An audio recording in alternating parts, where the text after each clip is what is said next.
morning student. Today we can discuss atoms, molecules and radioactivity. जो हमारा NDA का syllabus है उसको आज हम लोग बात करेंगे और उसको हम लोग स्टडी कर रहे होंगे, ठीक है। तो देखिए आज हम लोग जो बेसिकली स्टडी करेंगे अबाउट द एटम्स, एटम के विषय में, एटम एंड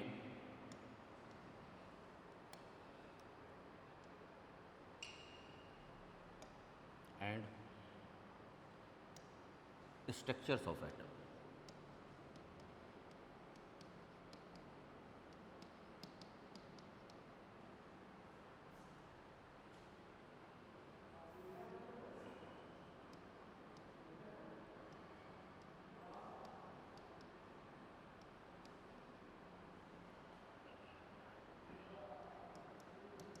इट्स स्ट्रक्चर। आज हम लोग डिस्कस करेंगे एटम्स एंड स्ट्रक्चर। बेसिकली ये हमारा एनडीए का फर्स्ट लेक्चर है। इसमें हम लोग बेसिकली जो डिस्कस करना है वो डिस्कस करना है 4 पॉइंट्स पे। एटम के विषय में डिस्कस करना है, मॉलिक्यूल के विषय में डिस्कस करना है, मॉलिक्यूल। तीसरा जो हमको डिस्कस करना है रेडियो एक्टिविटी के विषय में डिस्कस करना है।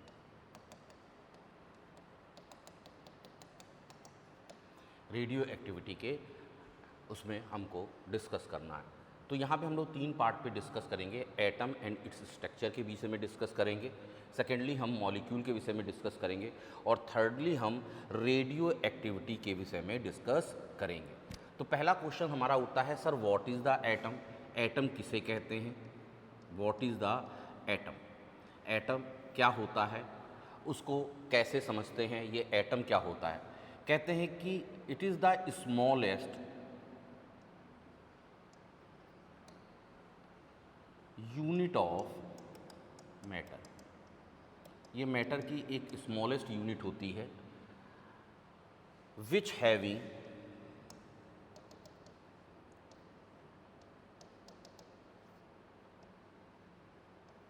mass and occupied space।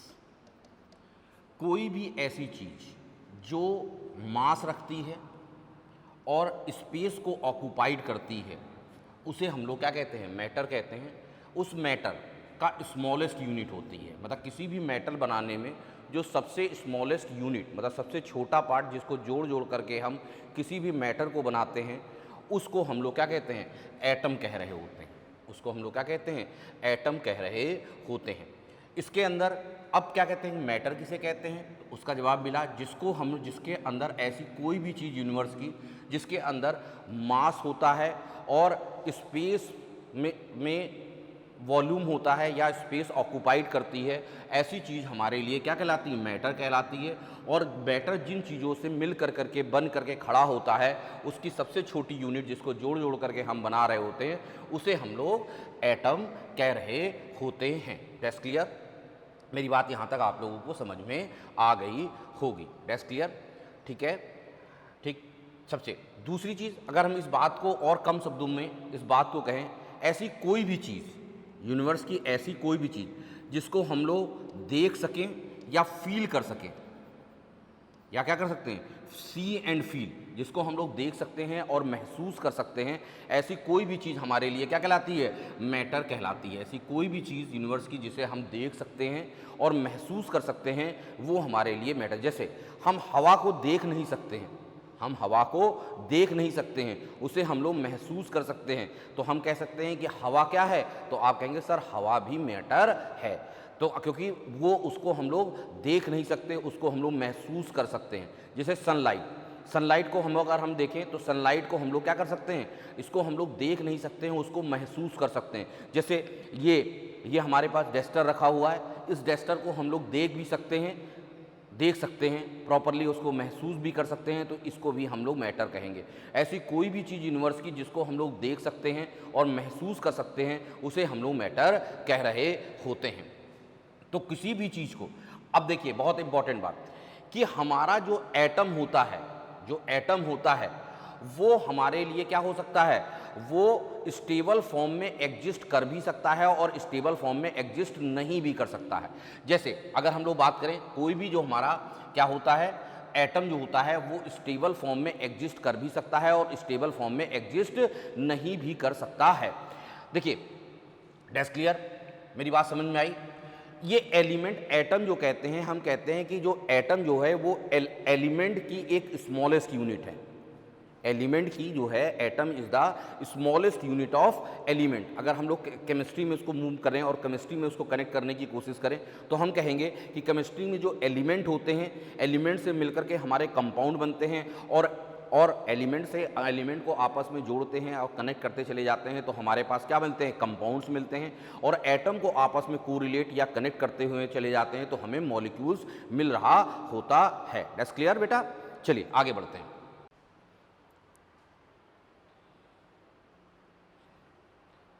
ठीक है, सभी बच्चों को समझ में आ गया होगा कि बेसिकली हमारा क्या होता है, एटम क्या होता है। मैटर की एक स्मॉलेस्ट यूनिट होती है जिसमें मास होता है और जो स्पेस को ऑक्यूपाइड करता है उसे हम लोग क्या कहते हैं, एटम कह रहे होते हैं। उसे हम लोग क्या कह रहे होते हैं, एटम कह रहे होते हैं। या दूसरे शब्दों में कह जाए कि कोई भी चीज़ यूनिवर्स की जिसको हम लोग देख सकते हैं और महसूस कर सकते हैं उसे हम लोग क्या कहते हैं। दूसरी बात हमने आपसे कही कि जो हमारा क्या होता है, एलिमेंट, अगर हम केमिस्ट्री में उसको मूवमेंट करें तो कहते हैं कि जो एलिमेंट का जो स्मॉलेस्ट पार्ट होता है, जो एलिमेंट का क्या होता है, स्मॉलेस्ट जो पार्ट होता है, the smallest part of the element will be atom. जो एलिमेंट का सबसे स्मॉलेस्ट, सबसे छोटा पार्ट होता है वो एलिमेंट होता है। दूसरी चीज़ है, ध्यान रखिए, जो हमारा सबसे स्मॉलेस्ट पार्ट होगा, ये जो एटम पार्ट होगा, एलिमेंट का जो सबसे स्मॉलेस्ट पार्ट जो रिएक्शन में पार्टिसिपेट करता है उसे हम लोग क्या कहते हैं, एटम कहते हैं।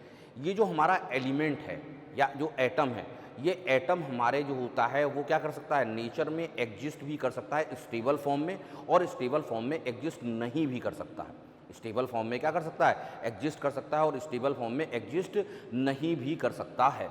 अगर उसको स्टेबल फॉर्म में अगर हमको एग्जिस्ट करना है, जैसे फॉर एग्जांपल अगर हम लोग बात करना शुरू करें किस तरह से वो स्टेबल फॉर्म में एग्जिस्ट करेगा और किस तरह से स्टेबल फॉर्म में एग्जिस्ट नहीं करेगा। जैसे हम लोग बात करें ऑक्सीजन की बात करें, ऑक्सीजन गैस, इसकी अगर हम लोग बात करें तो ये अगर ऑक्सीजन गैस की हम लोग बात करेंगे तो उस केसेस में अगर हम देखें तो ये 1 atm pressure, 1 atm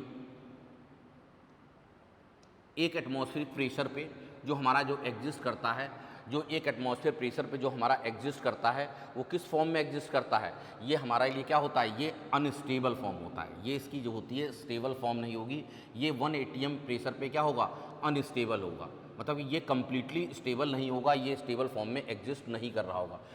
1 atm pressure और रूम टेम्परेचर पे, and room temperature,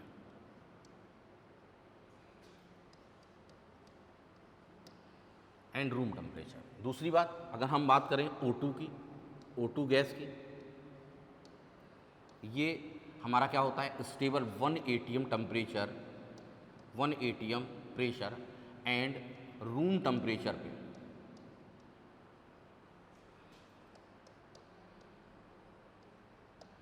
room temperature पे 1 atm प्रेशर और रूम टेम्परेचर पे बेसिकली हमारा जो एग्जिस्ट करता है, अगर हम लोग ये बात करें तो ये हमारा क्या होगा, ये हमारे स्टेबल फॉर्म में एग्जिस्ट करेगा और ये हमारे लिए क्या होगा, अनस्टेबल फॉर्म। तो एलिमेंट जो है वही मैंने कहा कि एलिमेंट हमारा स्टेबल फॉर्म में भी एग्जिस्ट करता है और अनस्टेबल फॉर्म में भी पाया जाता है। That's clear. चलिए आगे बढ़ते हैं।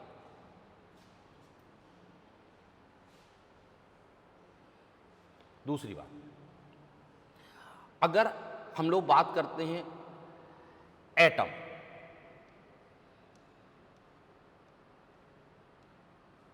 ये एटम वर्ड आया कहां से, जो हमारा जो ये एटम होता है ये हमारा एक ग्रीक वर्ड होता है, ये ग्रीक वर्ड है, ये हमारा क्या है, ग्रीक वर्ड है। जो इसकी इंग्लिश मीनिंग होती है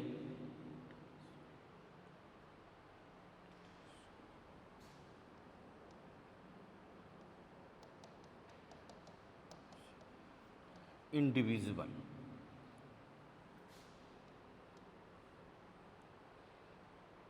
इंडिविजुअल का मतलब इंडिविजुअल का मतलब क्या हुआ? कैन नॉट बी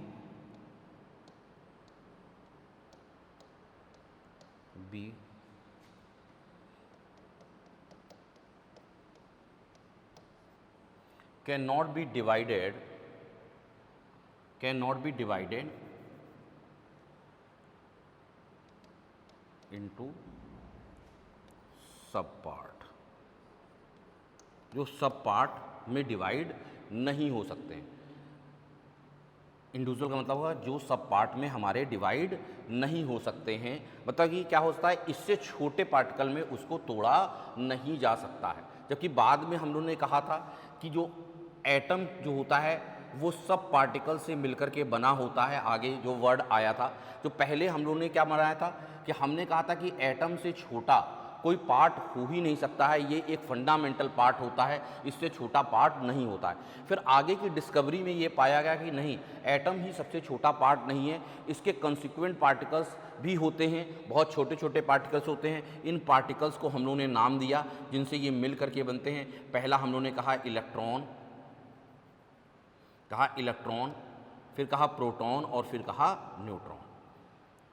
कहा गया कि एटम जो होते हैं, जो एटम के सब पार्ट जो होते हैं जिनसे मिल करके बना होता है वो छोटा पार्ट होता है, वो होता है इलेक्ट्रॉन, प्रोटॉन और न्यूट्रॉन।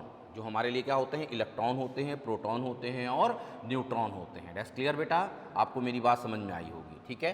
तीन पार्टिकल्स है, लेकिन शुरू में हम लोगों ने ये माना था कि एटम से, इसी वजह से जो हमारा ये ग्रीक वर्ड है, इस ग्रीक वर्ड का मतलब होता है इंडिविजुअल, जिसकी एग्जिस्टेंस होती है, जिस चीज़ की इंडिविजुअल एग्जिस्टेंस होती है। इस चीज़ को जो होता है हमारा सर डाल्टन्स ने इसको एक्सप्लेन किया था। एटम के विषय में कहा था कि एटम सबसे एक इंडिविजुअल जो है एग्जिस्टेंस पार्टिकल है, इससे कोई भी छोटा पार्टिकल नहीं हो सकता, इससे कोई भी छोटा पार्टिकल्स नहीं हो सकता है, ये इंडिविजुअल एग्जिस्टेंस पार्टिकल्स होता है।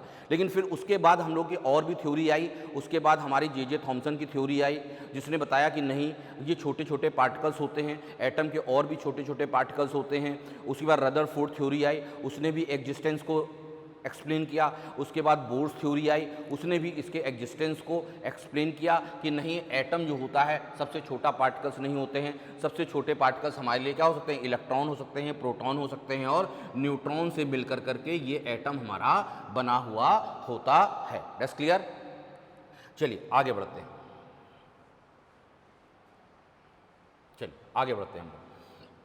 अगर हम लोग बात करना शुरू करें कि हम डिस्कवरी ऑफ, अगर हम लोग बताएं कि एटम की डिस्कवरी या अरेंजमेंट जो है, स्ट्रक्चर ऑफ एटम, हम लोग बात करना चाहते हैं स्ट्रक्चर ऑफ एटम को कैसे एक्सप्लेन किया गया।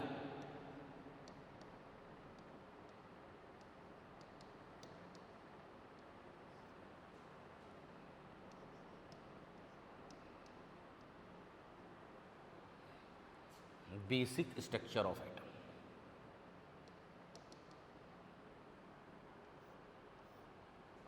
बेसिक स्ट्रक्चर ऑफ एटम को कैसे एक्सप्लेन किया गया।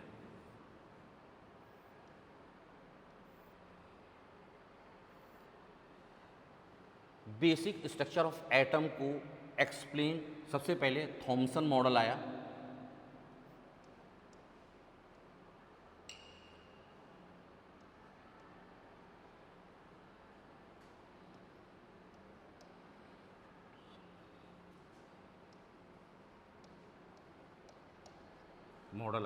उसके बाद हमारा आया रदरफोर्ड मॉडल।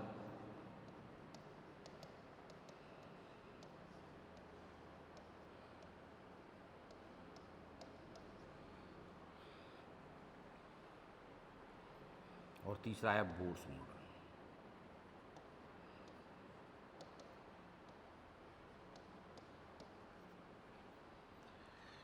जो हमारा थॉमसन मॉडल था, रदरफोर्ड मॉडल था और बोर्स मॉडल था, इसने बेसिकली हमको एक्सप्लेन किया अरेंजमेंट ऑफ, किस चीज़ का अरेंजमेंट, जो इसने एक्सप्लेन किया वो अरेंजमेंट जो हमारे बेसिक पार्टिकल को, हम लोग एटम को बेसिक पार्टिकल नहीं कहेंगे, हमने कहा कि इसने it can be explain the arrangement of electron, proton और न्यूट्रॉन के अरेंजमेंट को एक्सप्लेन किया कि वो किस तरह से एटम में अरेंज होते हैं या किस तरह से एटम में पाए जाते हैं इलेक्ट्रॉन और प्रोटॉन। थॉमसन मॉडल ने सिर्फ दो पार्टिकल्स किनके दो पार्टिकल्स? इलेक्ट्रॉन और प्रोटॉन के अरेंजमेंट को एक्सप्लेन किया, ठीक है। उसके बाद रदरफोर्ड मॉडल्स ने जो हमारा बेसिक बात की, उसने जो है न्यूक्लियस के एग्जिस्टेंस को, मतलब न्यूक्लियस के एग्जिस्टेंस का मतलब क्या हुआ, इसने तीनों पार्टिकल के एग्जिस्टेंस को एक्सप्लेन किया, इलेक्ट्रॉन, प्रोटॉन और न्यूट्रॉन। इसमें इसने क्या कहा कि एक छोटा सा न्यूक्लियस होता है, इसने जो है रदरफोर्ड मॉडल्स ने न्यूक्लियस के एग्जिस्टेंस को बताया कि न्यूक्लियस भी एटम के अंदर होता है, जिसके अंदर हमारे पास क्या होते हैं, प्रोटॉन और न्यूट्रॉन्स पाए जाते हैं।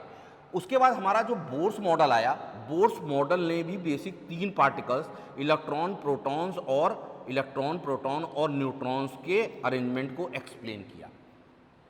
अगर हम देखें कि बेसिक स्ट्रक्चर के एटम के स्ट्रक्चर को अरेंजमेंट, अगर तो बेसिक एटम कौन कौन से होते हैं, इलेक्ट्रॉन, प्रोटॉन और न्यूट्रॉन, इससे भी छोटे पार्टिकल्स होते हैं। लेकिन हम लोग जो है ओल्ड मॉडल के विषय में बात करें, जब हम लोग एडवांस एटॉमिक मॉडल के विषय में बात करते हैं तो हम कहते हैं कि इससे भी छोटे छोटे पार्टिकल्स मिलके बने होते हैं। इलेक्ट्रॉन भी ब्रेक हो सकता है, प्रोटॉन भी ब्रेक हो सकता है और न्यूट्रॉन्स भी ब्रेक हो सकता है।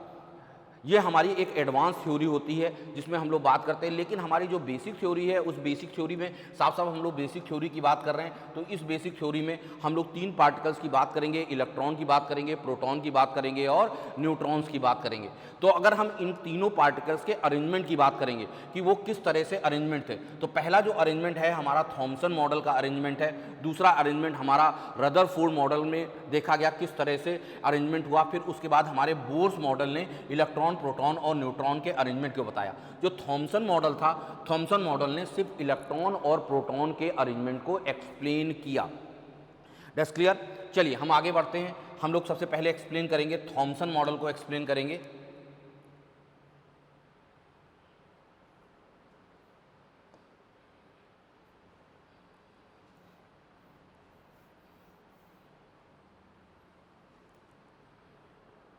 Sir ji Thompson.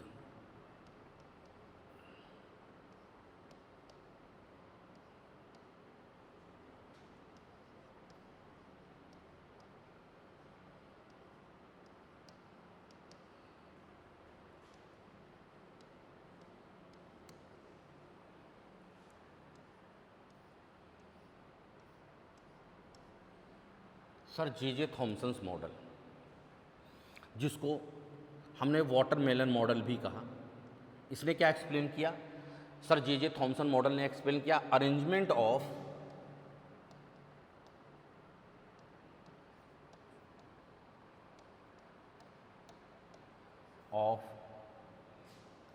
Electron and protons in atom.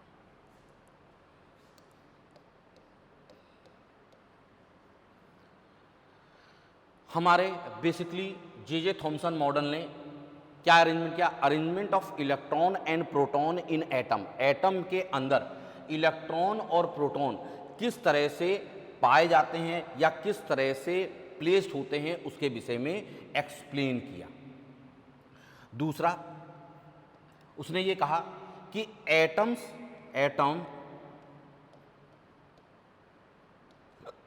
Are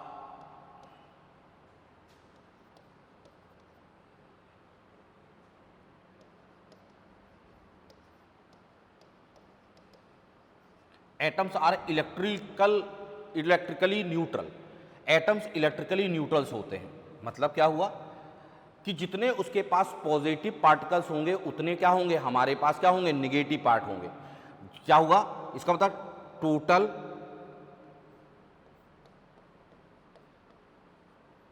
positive particles equal to total negative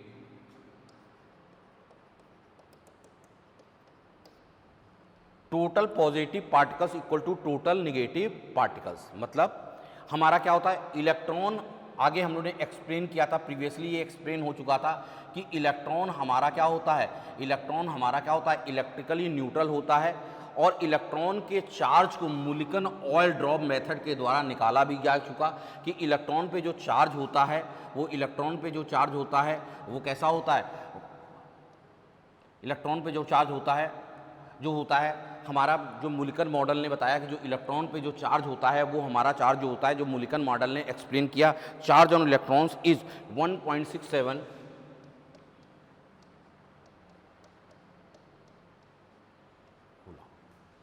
इसी तरह से अगर हम प्रोटॉन पे अगर हम लोग चार्ज देखना शुरू करेंगे, जो प्रोटॉन पे भी चार्ज होता है, इलेक्ट्रॉन पे चार्ज ये जो मैग्नीट्यूड होता है ये निगेटिवली चार्ज होता है, जबकि इतना ही चार्ज जो होता है वो प्रोटॉन पे ही होता है।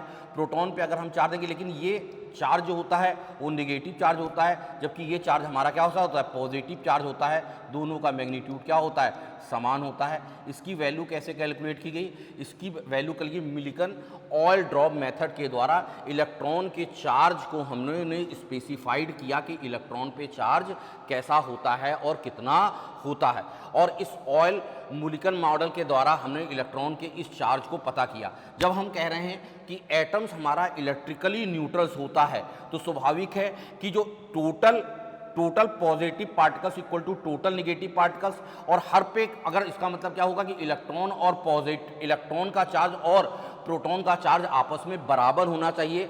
इसका मतलब क्या हो गया, जितना निगेटिव चार्ज होना चाहिए उतना ही पॉजिटिव चार्ज होना चाहिए। आप खुद देख सकते हैं कि अगर किसी एटम में एक इलेक्ट्रॉन और एक प्रोटॉन होगा तो स्वाभाविक है कि एक यूनिट उस पर निगेटिव चार्ज होगी और एक ही यूनिट जो होगी वो पॉजिटिव, और जो उस यूनिट का मैग्नीट्यूड जो होना चाहिए वो 1.6 × 10⁻⁻⁹ होना चाहिए। जब दोनों को ऐड करोगे तभी वैल्यू हमारी 0 मिलेगी, अर्थात हमारा इलेक्ट्रिकली न्यूट्रल्स होगा। एक्चुअली बेसिक ये मॉडल था क्या, जे थॉमसन मॉडल का आगे एक्सप्लेन करते हैं। इसको हम लोग जो इस मॉडल्स को हम लोग दूसरा नाम देते हैं, इस मॉडल्स को हम लोग पुकारते हैं वाटरमेलन मॉडल।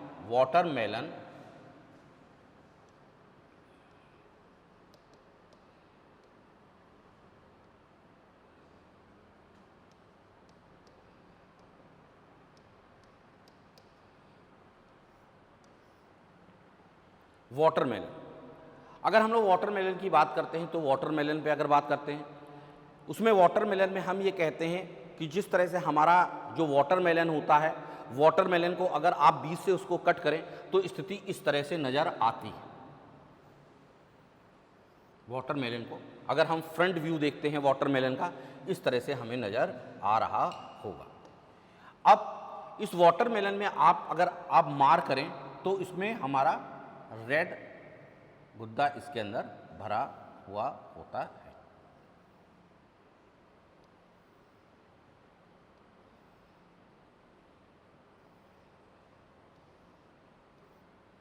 पूरी तरह से रेड गुद्दा उसके अंदर भरा हुआ होता है। ये कहते हैं कि जो वाटरमेलन जो बना होता है वो हमारे यूनिफॉर्मली पॉजिटिव चार्ज और मास के डिस्ट्रीब्यूशन से बना होता है। तो ये हमको जो रेड आपको नज़र आ रहा है ये यूनिफॉर्म डिस्ट्रीब्यूटेड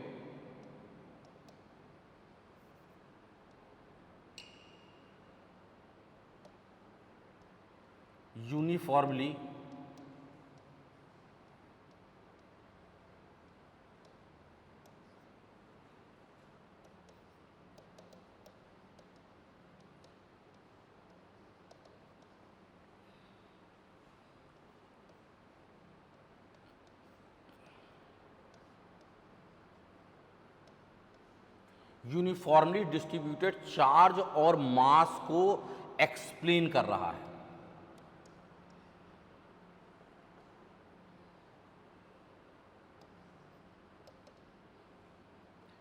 दूसरा, इसने ये कहा कि देखिए ये जो हमको जो है ये हमारा जो रेड गुद्दा हमको नज़र आ रहा है, यहाँ पे हम कहते हैं कि यूनिफॉर्मली मास डिस्ट्रीब्यूटेड है और यूनिफॉर्मली हमारा चार्ज डिस्ट्रीब्यूटेड है। ये चार्ज कैसा चार्ज है, ये पॉजिटिवली चार्ज डिस्ट्रीब्यूशन है। कैसा है, पॉजिटिव चार्ज डिस्ट्रीब्यूशन है।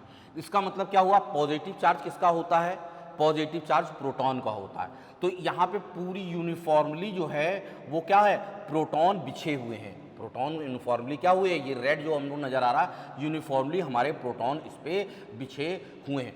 स्वाभाविक है प्रोटॉन का भी अपना एक मास होगा, ठीक है, इलेक्ट्रॉन का भी अपना मास होता है और न्यूट्रॉन का भी अपना एक मास होता है।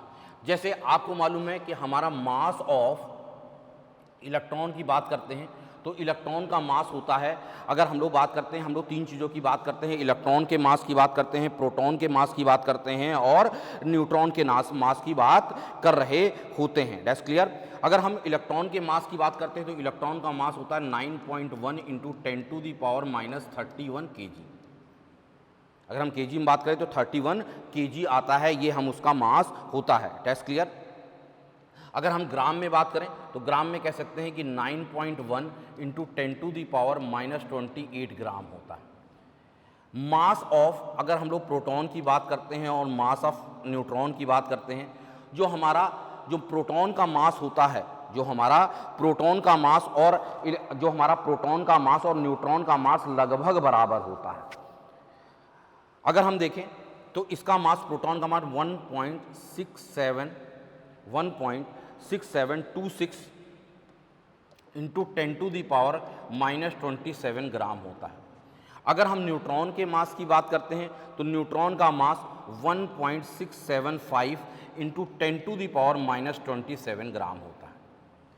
आप कहेंगे सर इस मास को कैसे डिटेक्ट किया गया, ये जो मास निकल करके आए, ये जो फंडामेंटल पार्टिकल थे, इनके मास को किस तरह से निकाला। तब तक एक इंस्ट्रूमेंट आ चुका था, मास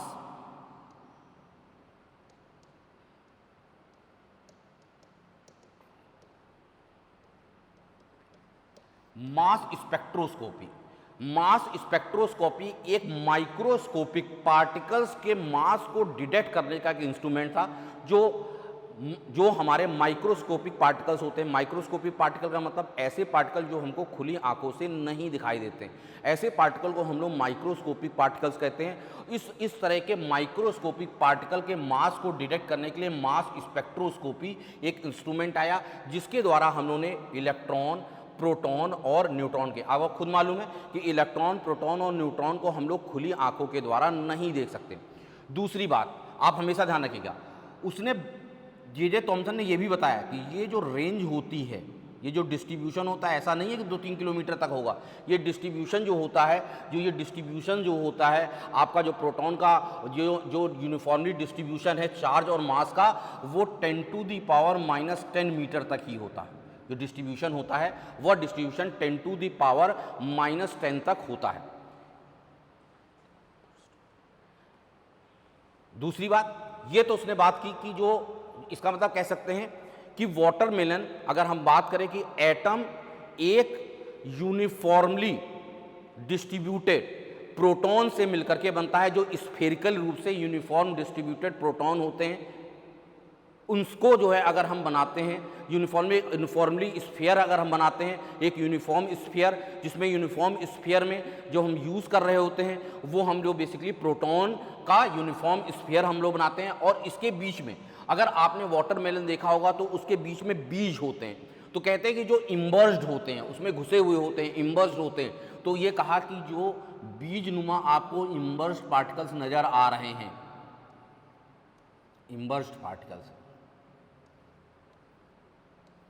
ये हमारे इलेक्ट्रॉन है। स्वाभाविक है इलेक्ट्रॉन है तो वो निगेटिवली चार्ज्ड होंगे। एक्सप्लेन हो गया। दो बात, पहली बात कि हमारा जो प्रोटॉन और उसका मास स्फेरिकली यूनिफॉर्म डिस्ट्रीब्यूटेड होता है, और उसके अंदर जो बीज की तरह जो इम्बर्स्ड पार्टिकल आपको नजर आ रहे हैं, जो बीज की तरह उसके अंदर इम्बर्स्ड पार्टिकल्स आपको नजर आ रहे हैं, वो हमारे लिए क्या हैं? इलेक्ट्रॉन्स हैं। वो हमारे लिए क्या हैं? इलेक्ट्रॉन्स हैं। इस तरह से हमारा जे थॉमसन मॉडल ये एक्सप्लेन करता है।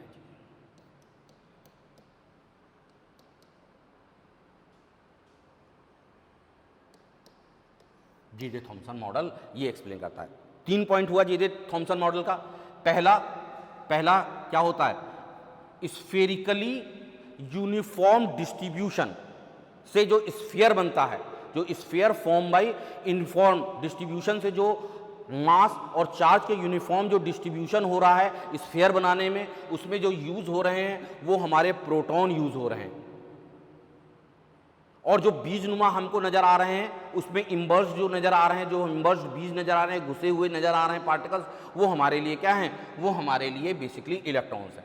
और जो स्फीयर होता है, स्फीयर का रेडियस जो होता है, स्फीयर का रेडियस जो होता है वो लगभग 10⁻⁻10 मीटर का होता है। 3 पॉइंट्स। पहला पॉइंट, एक स्फीयर जो कितनी रेडियस का होना चाहिए? तो कहेंगे सर वो लगभग 10⁻10 मीटर का होना चाहिए, या कह सकते हैं 10⁻8 सेंटीमीटर का होना चाहिए।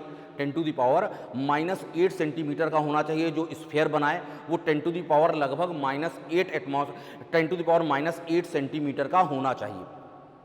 और जो स्फीयर बनाने में जो यूनिफॉर्म डिस्ट्रीब्यूशन कर करके जो हम लोगों ने स्फीयर बनाया है, उसके लिए हमको किसकी चीज़ की ज़रूरत होगी बनाने के लिए? प्रोटॉन की ज़रूरत होगी। तो प्रोटॉन है तो उसमें चार्ज भी होगा और उसमें मास भी होगा। अगर हमारा पास क्या है? प्रोटॉन है, तो प्रोटॉन में हमारे पास क्या होगा? आपने देखिए कि जो तीनों फंडामेंटल पार्टिकल्स होते हैं, उन तीनों फंडामेंटल पार्टिकल्स में हमारे सभी फंडामेंटल पार्टिकल में मास होता है। जबकि अगर हम चार्ज की बात करेंगे तो चार्ज की पार्टिकल दो ही फंडामेंटल पार्टिकल्स में चार्ज होता है। पहला फंडामेंटल पार्टिकल जिसमें चार्ज होता है वो हमारा इलेक्ट्रॉन होता है। दूसरा फंडामेंटल पार्टिकल्स जिसमें हमारा चार्ज होता है वो हमारे लिए क्या होता है? वो प्रोटॉन होता है। और तीसरा फंडामेंटल पार्टिकल जो न्यूट्रॉन होता है वो इलेक्ट्रिकल न्यूट्रल होता है, उस पर कोई भी चार्ज नहीं होता है, अर्थात वो इलेक्ट्रिक फील्ड और मैग्नेटिक फील्ड में डाइवर्ट नहीं होते हैं, विचलित नहीं होते हैं। अगर उसको इलेक्ट्रिक फील्ड या मैग्नेटिक फील्ड में अगर हम फ्लो कराएं, अगर स्ट्रेटली फेंक दें तो वो सीधे सीधे स्ट्रेट निकल जाएंगे, ठीक है, क्योंकि उसके अंदर कोई मास नहीं होता है। क्योंकि इलेक्ट्रिक फील्ड और हमारी जो मैग्नेटिक फील्ड होती है वो चार्ज इंटरेक्शंस करती है, चार्ज को इंटरेक्ट करके अपनी ओर उसको इंक्लाइंड कर रही होती है। तो इसके अंदर हमारा क्या होगा? बेसिकली क्या होगा? क्लियर हुआ मेरी बात? J Thomson model, I hope that कि आपको क्लियर हो गया होगा। जे थॉमसन ने सिर्फ दो पार्टिकल के एग्जिस्टेंस को बताया, वो पार्टिकल थे प्रोटॉन और इलेक्ट्रॉन। जो मैंने बताया कि किसके अरेंजमेंट को बताया, जो कि ये मॉडल आगे जाकर के गलत सिद्ध हुआ, और ये मॉडल आकर के जाकर के उसके अंदर बहुत कमियां थी, ये गलत सिद्ध हो गया। उसके बाद हमारा जो फील्ड में आए उन्होंने रदरफोर्ड ने इस मॉडल को और अच्छी तरह से एक्सप्लेन किया।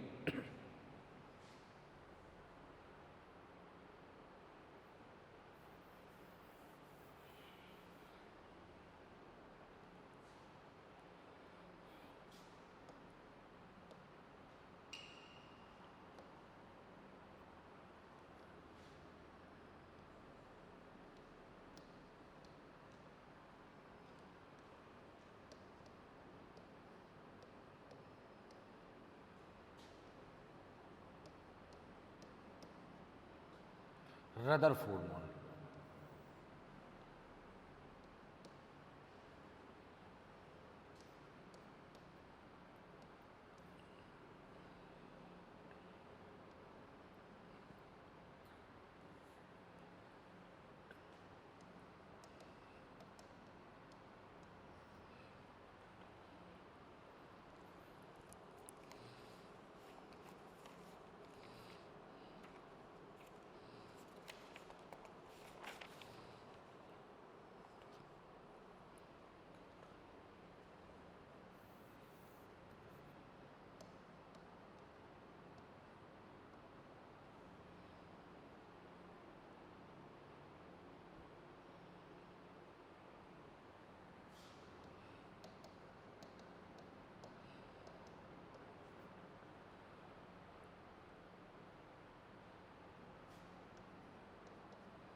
Alpha scattering experiment, Rutherford model को हम लोग दूसरा एल्फा स्कैटरिंग अरेंजमेंट की बात करते हैं। इसने बेसिकली जो है हमको जो एक्सप्लेन किया कि एक्चुअल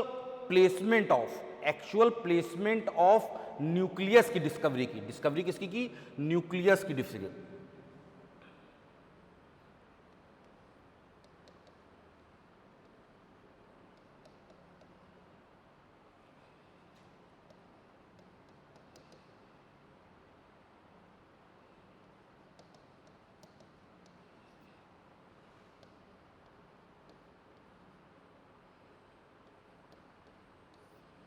न्यूक्लियस को, एग्जिस्टेंस को एक्सप्लेन किया। अल्फा स्कैटरिंग एक्सपेरिमेंट बेसिकली होता क्या है, उसको किस तरह से एक्सप्लेन किया, उस चीज़ को हम लोग समझने की कोशिश करते हैं, या न्यूक्लियस के एग्जिस्टेंस को समझने की कोशिश करते हैं, या हम लोग प्लेसमेंट की समझने की कोशिश करते हैं। किन किन पार्टिकल के प्लेसमेंट की समझने की कोशिश करते हैं? इलेक्ट्रॉन, प्रोटॉन और न्यूट्रॉन के प्लेसमेंट की बात को हम लोग समझने की कोशिश करते हैं। इसने बेसिकली जो है ज़्यादातर एक्सप्लेन किया, इसने न्यूट्रॉन और प्रोटॉन और न्यूट्रॉन के एग्जिस्टेंस जहाँ पे पाए जाते थे, जिसको हम लोग क्या कहा, न्यूक्लियस के एग्जिस्टेंस को इस चीज़ ने एक्सप्लेन किया हमारे रदरफोर्ड मॉडल ने। अल्फा स्कैटरिंग एक्सपेरिमेंट होता क्या है बेसिकली, इसको हम लोग समझते हैं।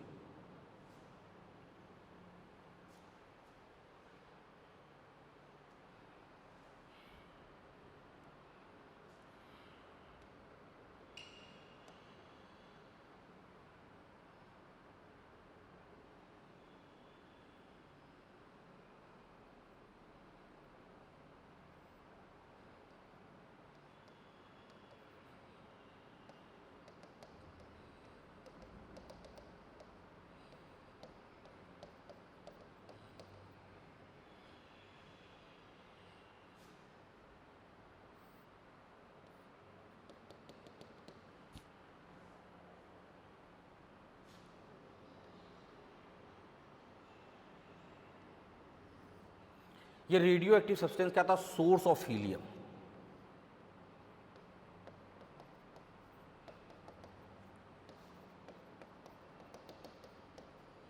Source of He particles, helium particle का सोर्स था। हीलियम पार्टिकल सभी बच्चों को मालूम 2He4।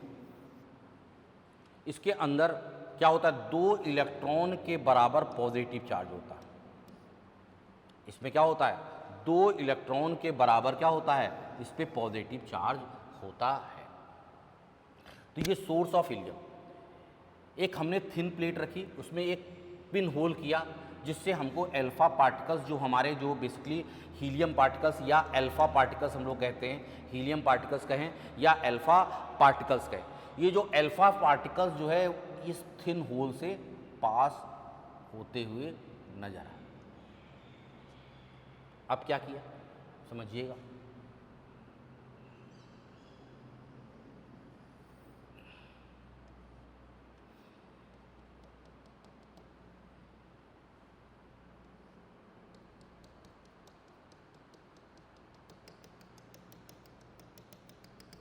ये जो है हमारी बेसिकली इसमें कोडिंग है जिंक सल्फाइड की, इसको हम लोग जिंक सल्फाइड स्क्रीन कहते हैं। जिंक सल्फाइड स्क्रीन का मतलब होता है कि कोई भी चार्ज पार्टिकल्स, कोई भी अगर चार्ज पार्टिकल्स इस जिंक सल्फाइड स्क्रीन से, अगर कोडिंग स्क्रीन से टकराएगा तो उसके अंदर स्पार्क प्रोड्यूस होगा, वहाँ पर रोशनी प्रोड्यूस होगी। तो जिससे पता चलेगा कि नहीं, हमारे इधर से कोई ना कोई पार्टिकल्स अगर गुजर रहा है, इधर से निकल रहा है। उसमें हम लोगों ने क्या किया, एक थिन, बहुत थिन प्लेट या बहुत फॉयल कहते हैं, एक पतली सी मतलब कागज की तरह थिकनेस की एक हमने गोल्ड फिल्म रखी, बहुत माइंड, ये गोल्ड की थिन फॉयल। अब स्वाभाविक है इसमें अगर हम लोगों ने अरेंजमेंट देखा तो स्वाभाविक है कि थिन फ्लेम है। हमने देखा कि जब हम इसमें फ्लो करा रहे हैं, इस थिंग में जब हम लोग अल्फा पार्टिकल्स को फ्लो करा रहे हैं, तो स्थिति क्या बन रही है? स्थिति ये बन रही है कि कुछ पार्टिकल्स हमारे आ रहे हैं सीधे आ करके, और उसी मार्ग पे, जिस मार्ग में जा रहे हैं उस मार्ग में ही वापस लौट जा रहे हैं, सीधे जा रहे हैं और बैक कर जा रहे हैं। कुछ पार्टिकल्स को हम लोगों ने ऐसे देखा कि जो ग्रेटर देन 90 डिग्री के एंगल पे ऊपर स्ट्राइक कर रहे हैं। जब यहाँ पे स्ट्राइक करेंगे तो हमको रोशनी नज़र आ रही है, तो इससे पता चल रहा है कि हाँ भाई यहाँ कुछ स्ट्राइक कर रहे हैं। ये यहाँ कुछ पार्टिकल्स निकले, कुछ पार्टिकल्स नीचे स्ट्राइक कर रहे थे, कुछ पार्टिकल ग्रेटर देन एंगल पे 90, कुछ लेस देन 90 पे, और कुछ इसी पाथ पे वापस लौट आ रहे थे। जो इस पाथ पे जो वापस लौट रहे थे, आप समझिए कि 1 लाख अगर पार्टिकल्स की बमबारी की जा रही थी, 1 लाख पार्टिकल की बमबारी का, उसमें से एक पार्टिकल्स हमारा क्या कर रहा था, 180 डिग्री के एंगल पे वापस लौट आ रहा था। अब कहा गया, आपने खुद देखा जो हमारा जो अल्फा पार्टिकल्स है वो पॉजिटिव पार्टिकल्स है।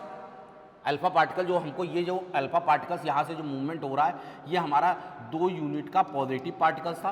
स्वाभाविक है कि निश्चित रूप से यहाँ पे जो पार्ट रखा हुआ है इसके अंदर एक छोटा सा स्पेस है, छोटा सा रीजन है। इस छोटे से रीजन जो है वो निश्चित रूप से वो पॉजिटिवली चार्ज है,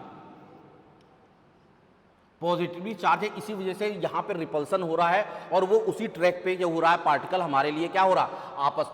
यहाँ पे हम लोगों ने जो लेयर के द्वारा यहाँ इलेक्ट्रिक फील्ड और मैग्नेटिक फील्ड यूज़ करते हैं। इलेक्ट्रिक फील्ड और मैग्नेटिक फील्ड लगाने पे हम उसका डेविएशन भी देख पा रहे थे कि पार्टिकल्स का हमारा क्या हो रहा है, डेविएशन हो रहा। तो ये कहा गया कि निश्चित रूप से देखिए 2 निष्कर्ष निकले। पहली बात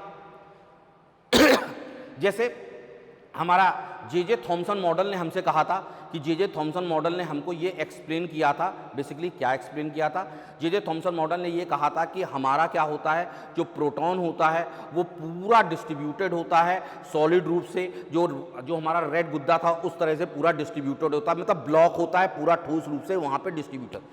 अगर पार्टिकल्स यहाँ से क्रॉस कर रहे हैं तो निश्चित रूप से उसने ये कहा कि नहीं भाई, ठोस नहीं होता है, कुछ स्पेयर, हमारा स्पेस क्या होता है, वो खाली होता है। हमारा स्पेस क्या होता है, कुछ खाली होता है, ठीक है, कुछ स्पेस हमारा क्या है। निश्चित रूप से अगर स्पेस खाली ना होता तो पार्टिकल जो है वो कैसे निकल रहे हैं। ये जो पार्टिकल निकल करके यहाँ पे हमको स्ट्राइक कर रहे हैं और यहाँ पे रोशनी मिल रही है, इसका मतलब पार्टिकल्स यहाँ पे जो स्ट्राइक कर रहे हैं और हमको रोशनी मिल रही है, तो निश्चित रूप से यहाँ के अंदर कहीं ना कहीं ये जो हमने गोल्ड फिल्म ले रखी है, गोल्ड फिल्म के अंदर से अगर हमारा पार्टिकल्स कोई पास हो जा रहा है तो निश्चित रूप से उसके अंदर कोई ना कोई खाली स्पेस है।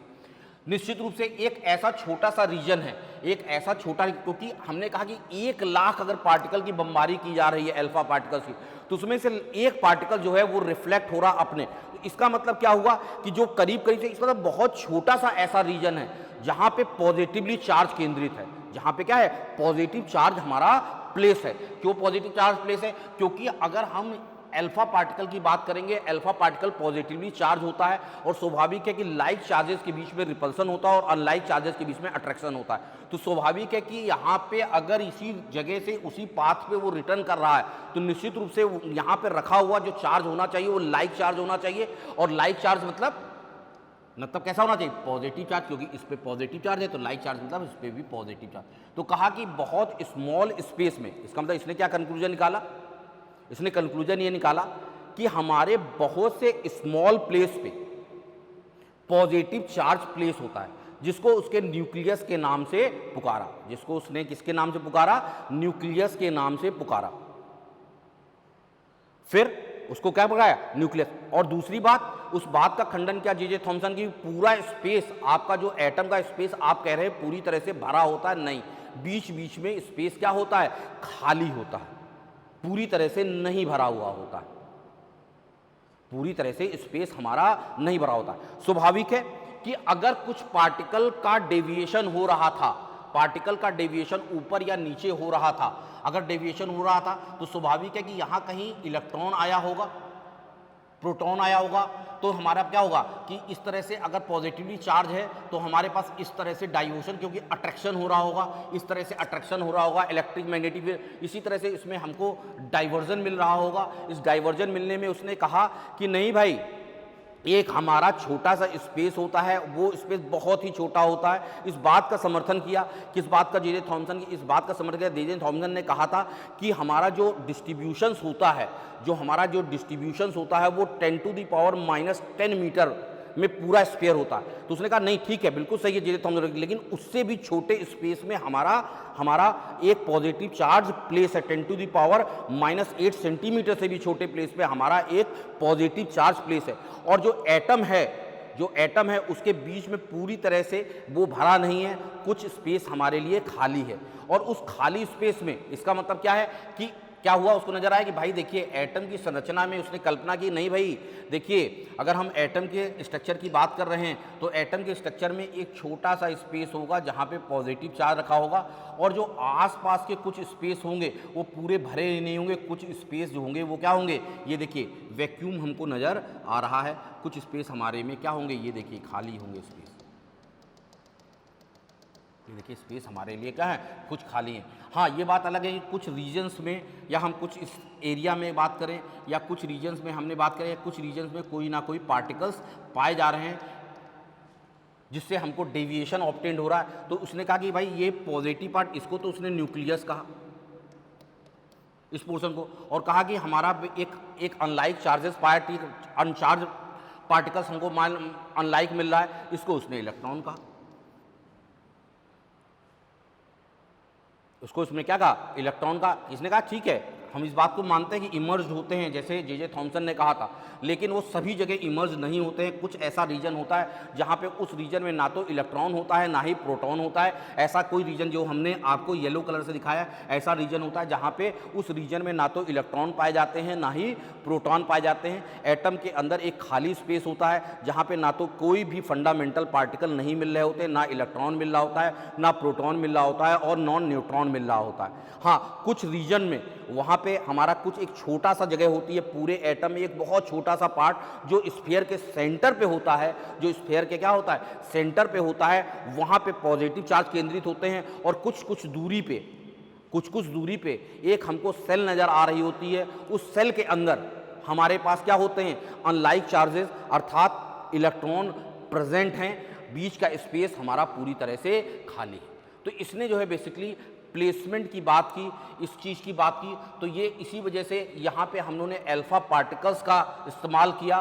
तो अल्फा स्कैटरिंग मॉडल इसी वजह से हमारा एक्सपेरिमेंट कहलाता है, क्योंकि इसमें हम लोग अल्फा पार्टिकल्स या हीलियम पार्टिकल्स का यूज़ कर करके इस एक्सपेरिमेंट को हम लोग ने एक्सप्लेन किया है। That's clear. I hope that कि सभी बच्चों को मेरी बात समझ में आई होगी। ठीक है, ठीक है, चलिए आगे बढ़ते हैं।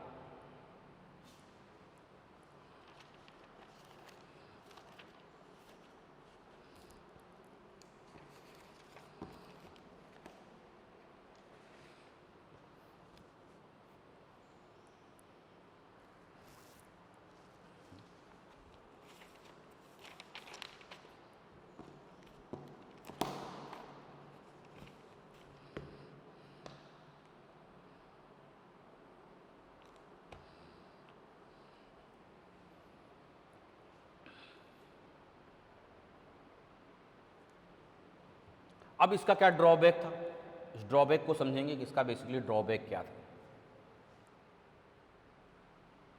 इसके ड्रॉबैक को हमको समझना है, बेसिकली इसमें ड्रॉबैक क्या था रदरफोर्ड मॉडल से।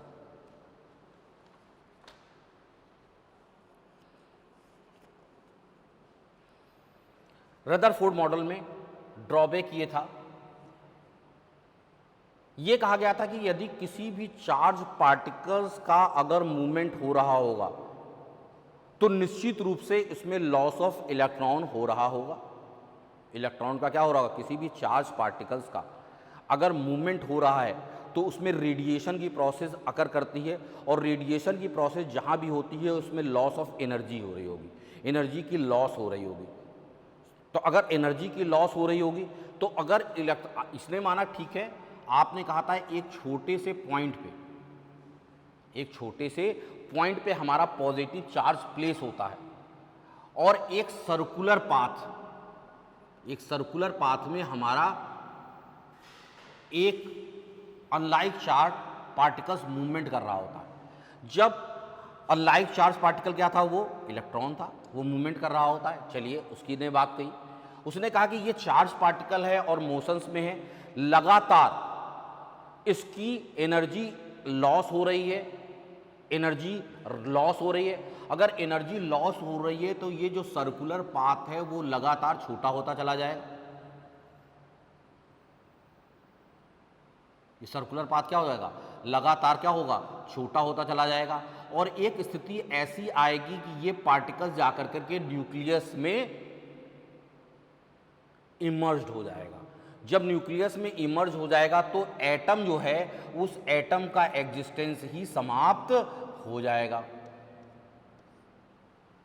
भाई इस एटम का जो है, जो भी एटम, अगर हम लोगों ने कोई एटम लिया है तो उस एटम का हमारा एग्जिस्टेंस पूरी तरह से क्या हो जाएगा, खत्म हो जाएगा।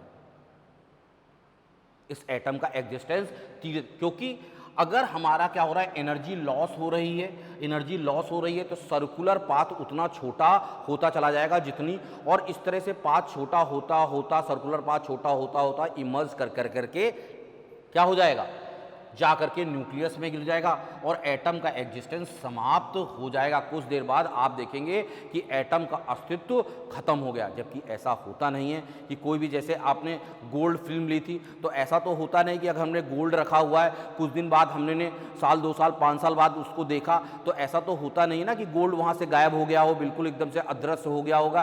गोल्ड आज से अगर हम अपने लॉकर्स में रखते हैं तो गोल्ड भी हमको 2 साल बाद 3 साल बाद देखते हैं तो एज यूजुअल स्थिति में मिलता है।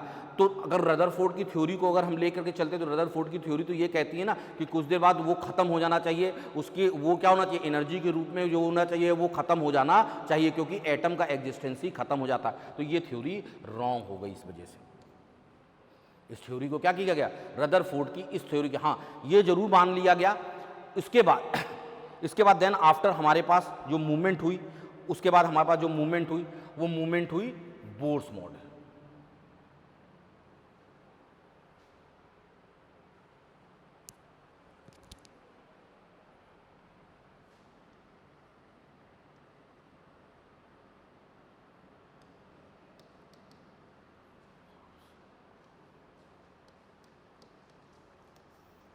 बोर्स मॉडल की बात करते हैं हम लोग।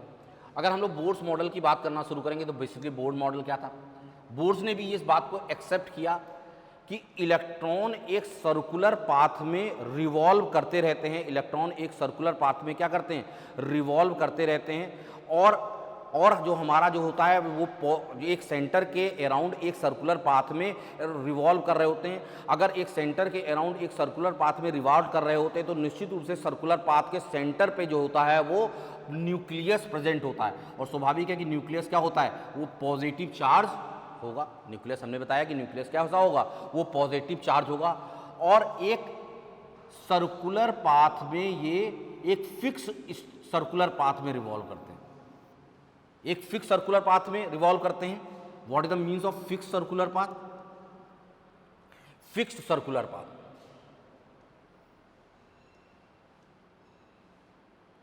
फिक्स्ड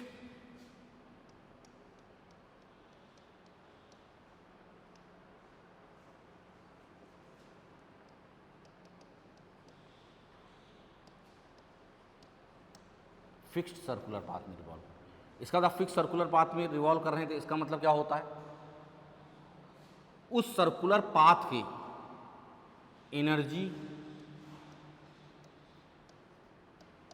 एनर्जी क्या होगी, कांस्टेंट होगी। दूसरी बात,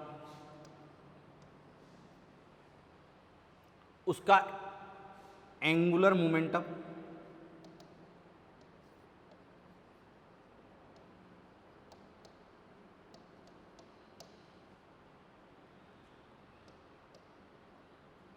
जो होगा वो भी कांस्टेंट होगा।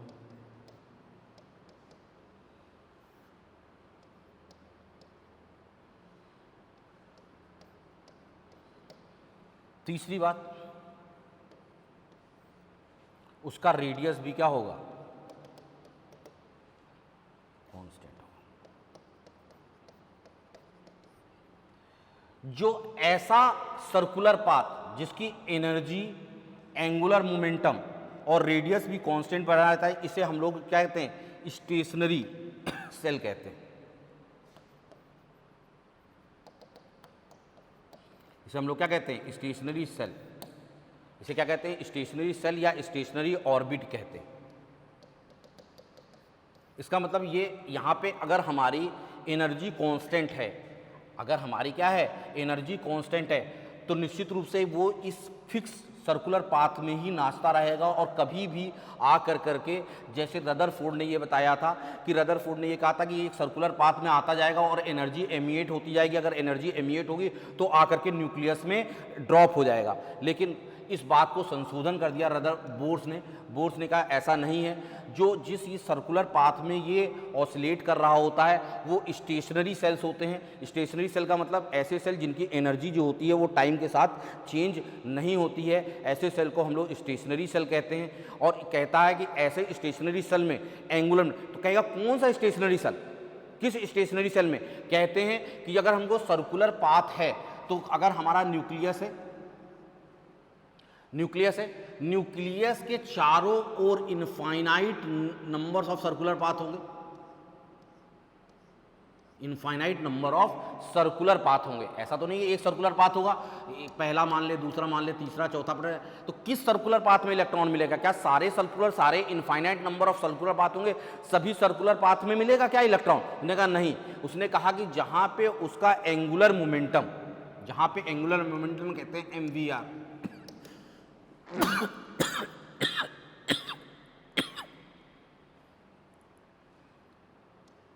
h/2π का इंटीग्रल मल्टीपल होगा। अच्छा, आप खुद देख सकते हैं कि जो ये एंगुलर मोमेंटम आया है MVR, ये एंगुलर मोमेंटम हमारा कांस्टेंट होगा। आप कहेंगे सर कैसे कांस्टेंट होगा? हमने कहा देखिए इलेक्ट्रॉन की बात कर रहे हैं तो इलेक्ट्रॉन का मास हमेशा क्या होगा? कांस्टेंट होगा। इलेक्ट्रॉन का मास क्या होगा? हमेशा क्या होगा? कांस्टेंट होगा। अगर हमने कहा था कि देखिए साहब, मैंने कहा कि फिक्स सर्कुलर पाथ में मूवमेंट करते हैं, बोर्स ने कहा था फिक्स सर्कुलर पाथ का मतलब क्या होगा? रेडियस हमारे लिए कांस्टेंट है। एंगुलर मोमेंटम क्या हो? MVR। एंगुलर मोमेंटम कहें कांस्टेंट, या हम कह सकते हैं वेलोसिटी कांस्टेंट।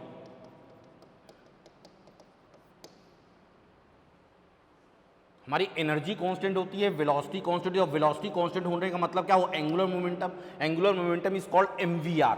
MVR को हम लोग क्या कहते हैं? एंगुलर मोमेंटम कहते हैं। जो MVR लिखा हुआ है this is the angular momentum.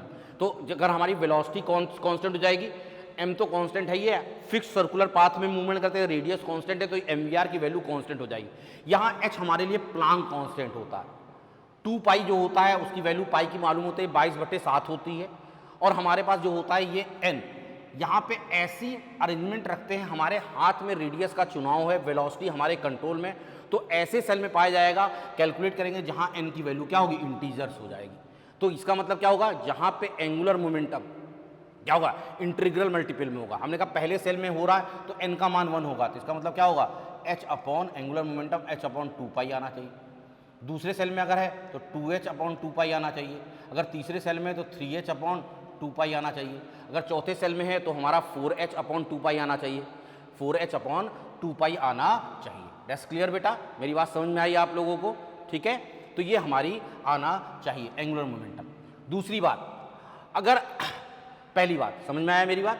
दूसरी बात, अगर कम शब्दों में कहेगी, बोर्स मॉडल जो होता है एक फिक्स सर्कुलर पाथ में, अगर फिक्स सर्कुलर पाथ में अगर मूवमेंट कर रहा है, आपको सभी मालूम है कि हमारे पास अनलाइक चार्जेस के बीच में फोर्स ऑफ अट्रैक्शन होता है, तो यहाँ इलेक्ट्रोस्टैटिक फोर्स ऑफ अट्रैक्शन होगा।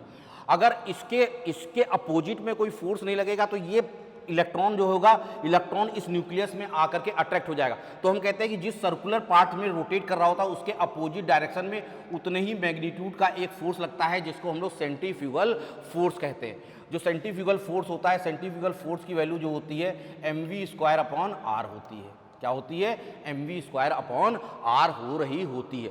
और जो हमारा फोर्स ऑफ अट्रैक्शन, मतलब जो सर्कुलर पाथ है, जिस सर्कुलर पाथ में है उस सर्कुलर पाथ में आपको मालूम है भाई, हमारी वेलोसिटी तो सर्कुलर पाथ की मालूम ही है, हमारा रेडियस मालूम है। अगर हमारा रेडियस मालूम है, हमें वेलोसिटी मालूम है, मास ऑफ इलेक्ट्रॉन हमें मालूम होता है, तो सेंट्रीफ्यूगल फोर्स की वैल्यू हम निकाल लेंगे। और फोर्स ऑफ अट्रैक्शन का भी मालूम होता है। न्यूक्लियस पे जो चार्ज होता है वो Ze होता है, न्यूक्लियस पे चार्ज क्या होता है? Ze होता है। तो force of attraction in CGS unit की बात कर रहा हूँ, CGS यूनिट में क्या हो गए? Q1 into Q2 upon r²। यहाँ 1/4π एप्सिलॉन नॉट MKS यूनिट में आता है, 1/4π एप्सिलॉन नॉट जो होता है CGS यूनिट में नहीं आता। या प्रॉपरली आप इसको सॉल्व करेंगे तो लिखेंगे ZE into E upon r²। तो क्या होगा? ZE²/r²।